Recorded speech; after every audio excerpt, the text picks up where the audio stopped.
আরে তোমার বউ বিষ খেয়ে রাস্তায় পড়ে আছে। মলিনা, মলিনা, মলিনা তুমি বিষ খেলে কেন? এই দেখো আমি সকাল থেকে ভ্যান চালিয়ে কিছু না খেয়ে তোমার জন্য ব্লাউজ। মলিনা চলো আমি তোমাকে হাসপাতালে নিয়ে যাব। লালটু না এলে আমি হাসপাতালে যাব না। তাহলে ওই লালটুর জন্য তুমি আমাকে তোমার শরীরে স্পর্শ করতে দাও না? তুমি আমাকে ভালোবাসো স্বামী? ভালো কি প্রমাণ দিলে তুমি বিশ্বাস করবে মলিনা? তুমি আমার জীবন। তাহলে একটিবারের জন্য লালটুকে আমার কাছে এনে দাও না স্বামী। এই, এতদিন আমার সঙ্গে থেকে আজ অন্য মেয়েকে বিয়ে করবি না? বৌদি আমি কি সারা জীবন তোমাকে নিয়ে থাকবো? আমার কি কোনো ভবিষ্যৎ নেই? মলিনা, মলিনা তোমার কিচ্ছু হবে না। চলো চলো আমি তোমাকে হাসপাতালে নিয়ে যাব, তুমি বেঁচে যাবে মলিনা।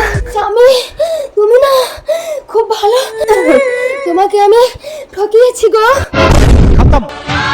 মলিনা, মলিনা, মলিনা।